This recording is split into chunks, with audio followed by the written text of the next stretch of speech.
Saab, Special Assistant to the Prime Minister for Commerce and Investment. Ismail Sattar Saab, President Employees Federation of Pakistan. Zaki Ahmed Khan Saab, Vice President Employees Federation of Pakistan. Members of Board of Directors, representatives of award-winning companies, diplomats, ladies and gentlemen, Assalamu alaikum. Ismail Sattar साहब ने कहा कि मैंने आप लोगों को इस घर में, अपने घर में दावत दी है। हकीकत यह है कि ये आपका घर है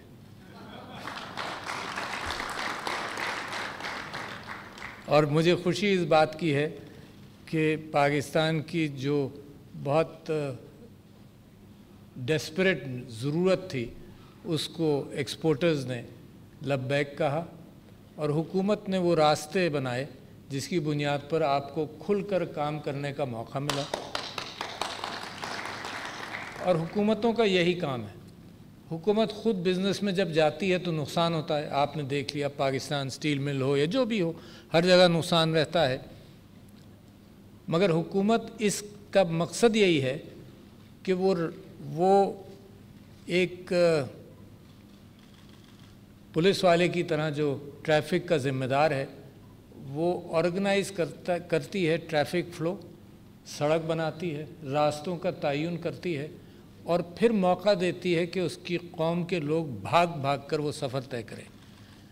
जो हुकूमत ये काम नहीं करती वो ख़ुद एक ज़वाल देखती है और ज़वाल इस बुनियाद पर देखती है कि कभी कभी हम सब के अंदर एक छोटी सी बीमारी है ज़रूर, कि हम सबको ये गलत फहमी कहीं ना कहीं हो जाती है कि हम जानते हैं, सारे मसाइल का हमको पता है।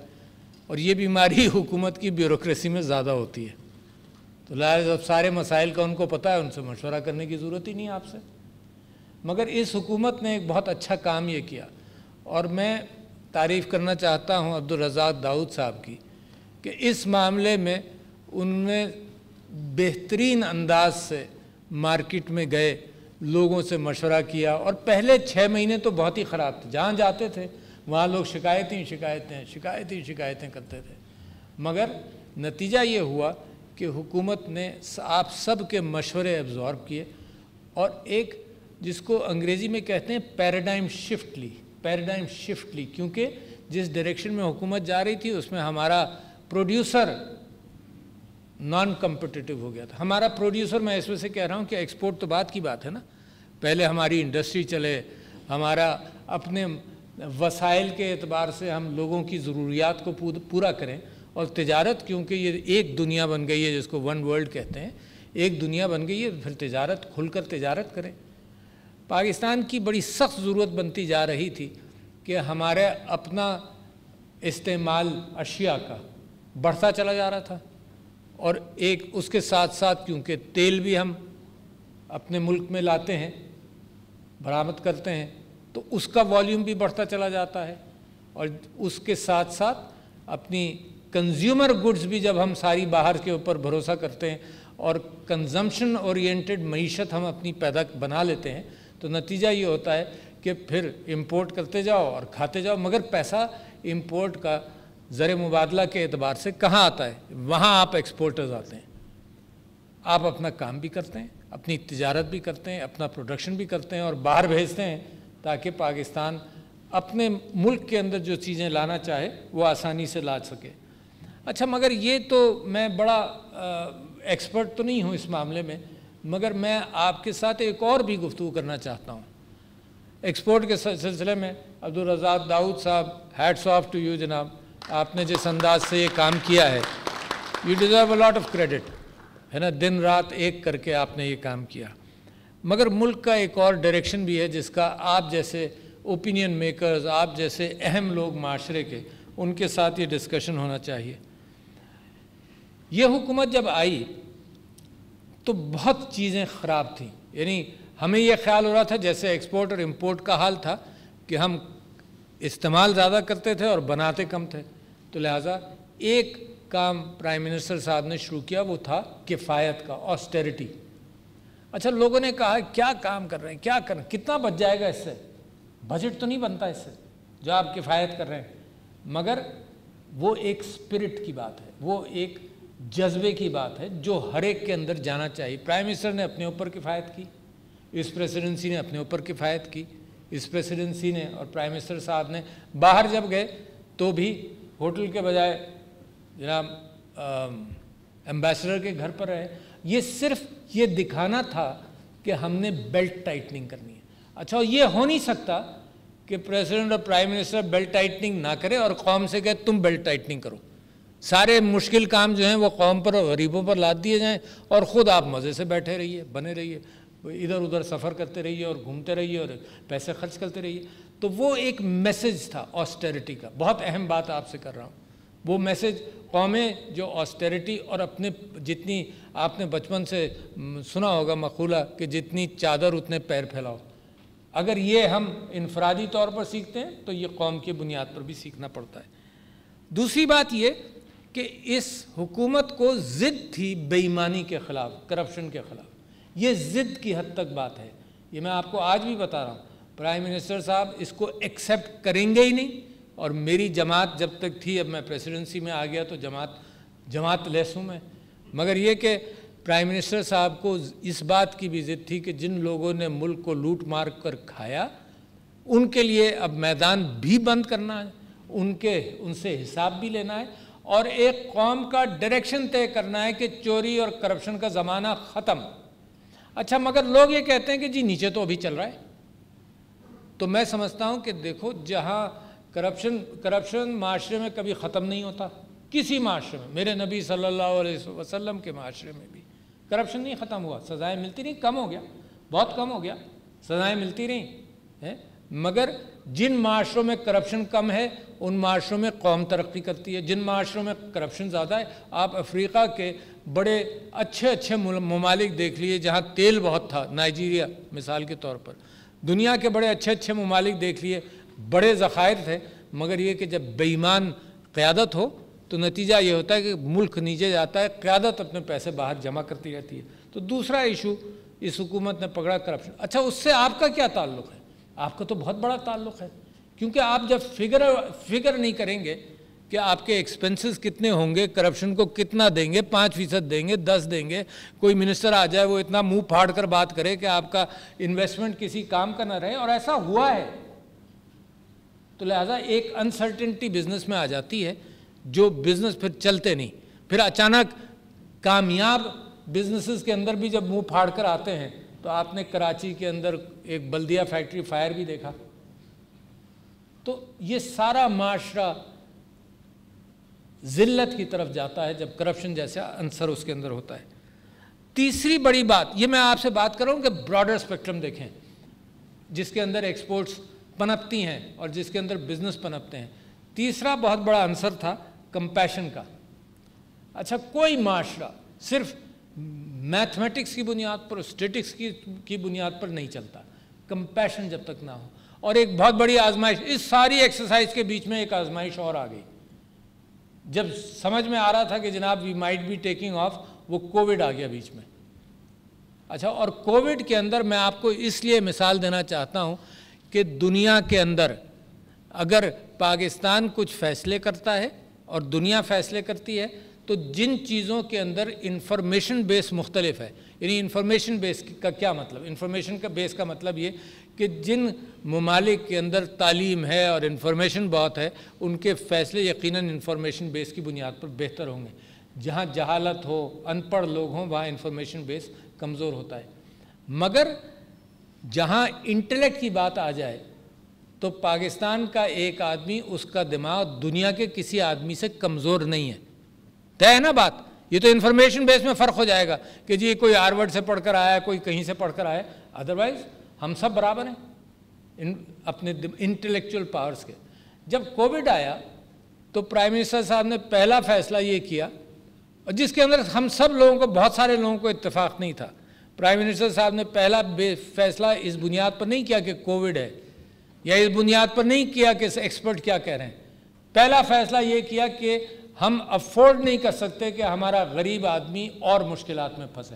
पहला फ़ैसला, बुनियादी फ़ैसला, जिसकी बुनियाद पर हमारी कोविड की पॉलिसी बनी, जिसकी बुनियाद पर। So keep that in mind.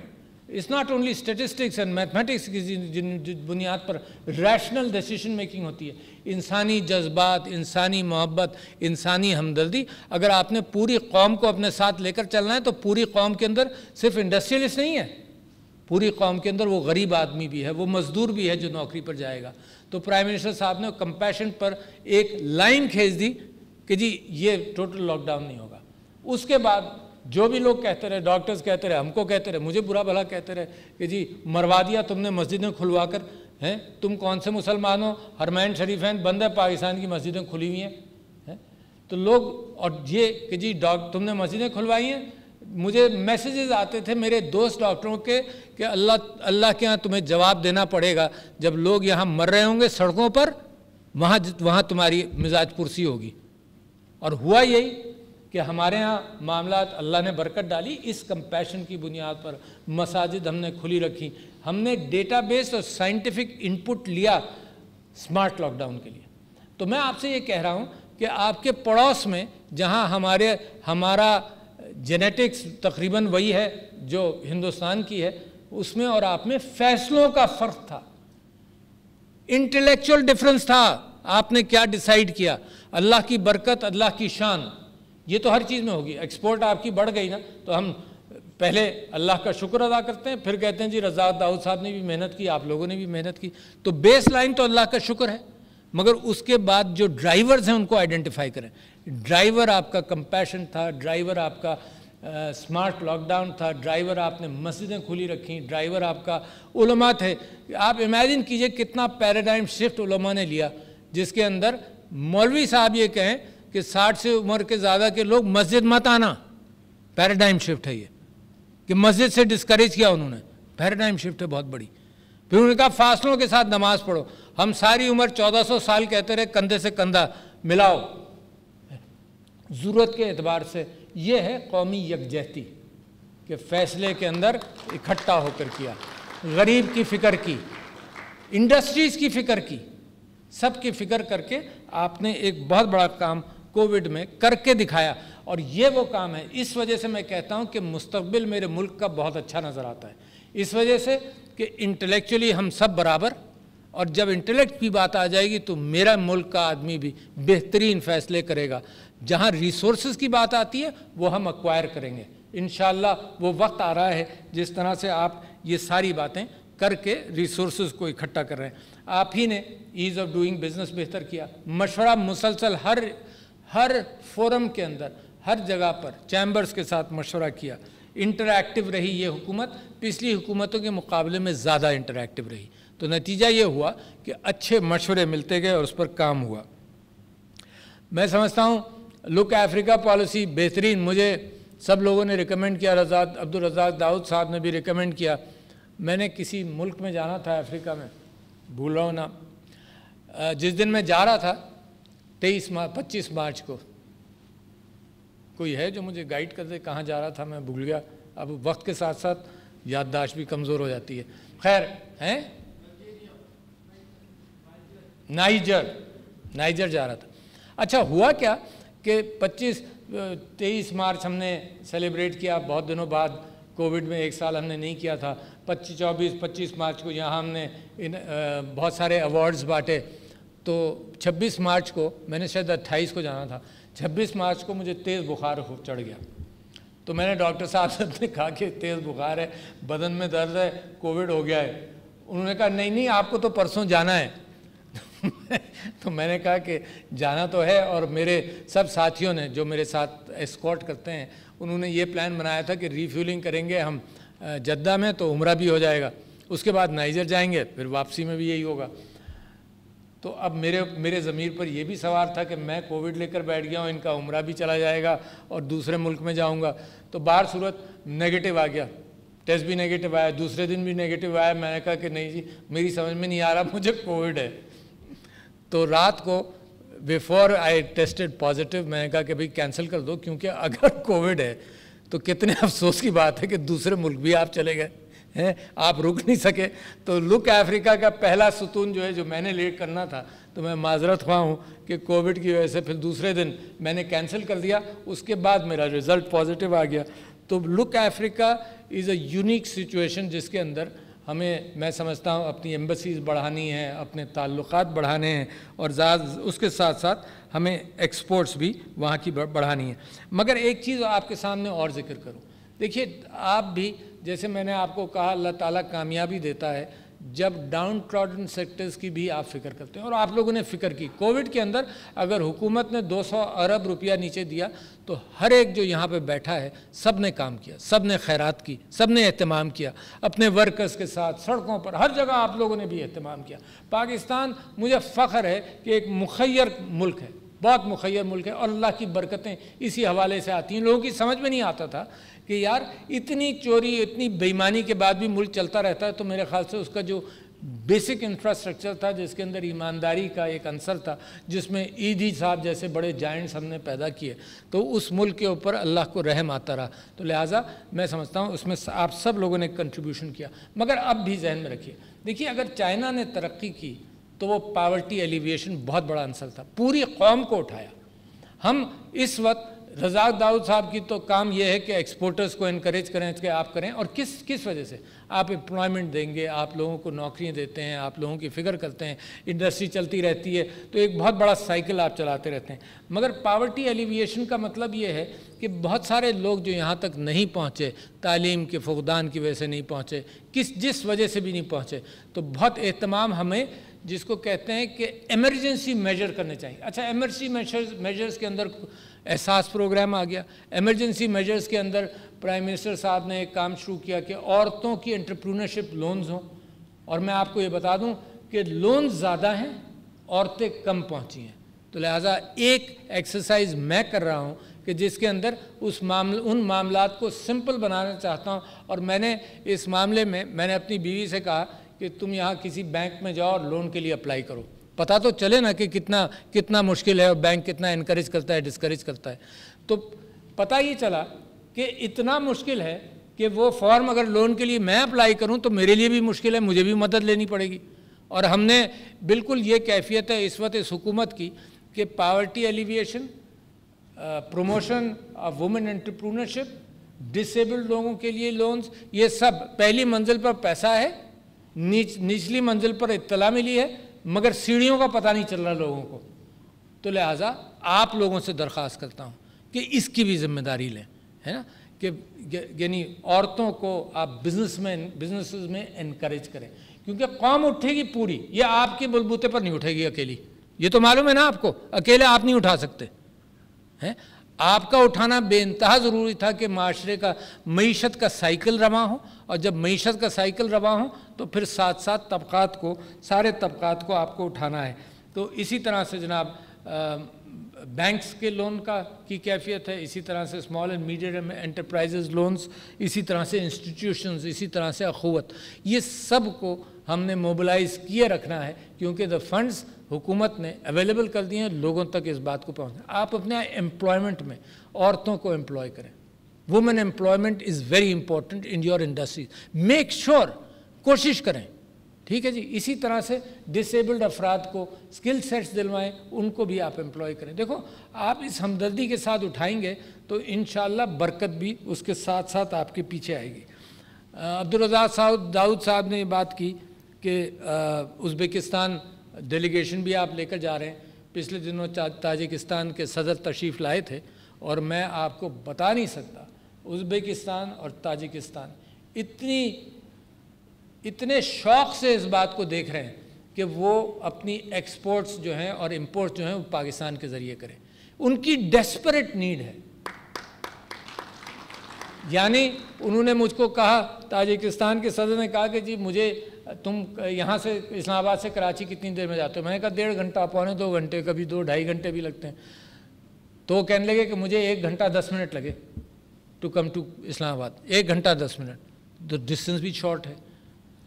अच्छा, और वो कहते हैं कि मुझे एक्सपोर्ट करने के लिए, मैं I am quoting him exactly, उन्होंने कहा कि मुझे एक्सपोर्ट करने के लिए अगर मॉस्को तक जाऊं तो 6000 मील है। इमेजिन करो कि कॉस्ट कितनी है, तो ये रास्ता बेहतरीन है। तो अब रज़ाक दाऊद साहब ने ये बात की कि देव run a consignment up and down, मेरे ख्याल से इस पर ज़्यादा काम करना पड़ेगा। इस बात की भी आप दुआ करें कि अफ़गानिस्तान पुरअमन हो, क्योंकि ये बेइंतहा ज़रूरी है कि ये जो रास्ता है ये जब काम आएगा जब इंशाअल्लाह अफ़गानिस्तान पुरअमन हो जाएगा। पुरअमन अफ़गानिस्तान आपके अपने बहुत सारे exports of intellect and exports of goods, exports of cement, export हर चीज़, यानी exports of know how, Afghanistan का रिकन्स्ट्रक्शन जो अफ़गानिस्तान के लिए बेहतर होगा, पाकिस्तान के लिए भी उसमें बहुत गुंजाइश है इस बात की।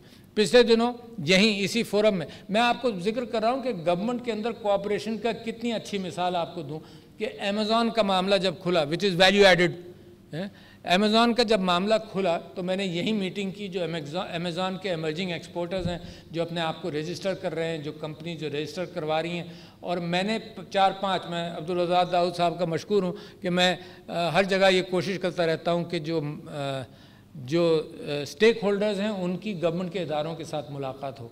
तो जब अमेज़ॉन के लोगों को मैंने बुलाया, पाकिस्तानी जो एक्सपोर्ट करना चाहते हैं, तो मैंने मिनिस्ट्री ऑफ कॉमर्स का रिप्रेजेंटेटिव आए, स्टेट बैंक ऑफ पाकिस्तान के रिप्रेजेंटेटिव आए, FBR के रिप्रेजेंटेटिव आए, कस्टम्स के रिप्रेजेंटेटिव आए, सब कंसर्न लोगों के 5 गवर्नमेंट डिपार्टमेंट्स के रिप्रेजेंटेटिव्स आए। तो जो लीडर था उस ग्रुप के, जो 40 या 50 थे, उन्होंने प्रेजेंट करना शुरू किया कि जनाब ये मुश्किलात होती हैं अकाउंट खोलने में, ये मुश्किलात होती हैं रजिस्टर कराने में। तो बैठे बैठे there was solution to every problem they had talked about. ये एक मीटिंग के अंदर इस गवर्नमेंट को क्रेडिट जाता है कि वहाँ सॉल्यूशन प्रोवाइडर्स बैठे हुए थे। अच्छा, और यही कैफियत तकरीबन हर चीज़ में हो रही है। तो अभी रास्ते खुलने शुरू हुए हैं। आप लोग जो इनिशिएटिव लेते हैं और एंटरप्रेन्योर्स हैं वो इन रास्तों पर ख़ुद भी चलेंगे, दूसरों को भी चलाएंगे, तो Pakistan is on the road to tremendous progress.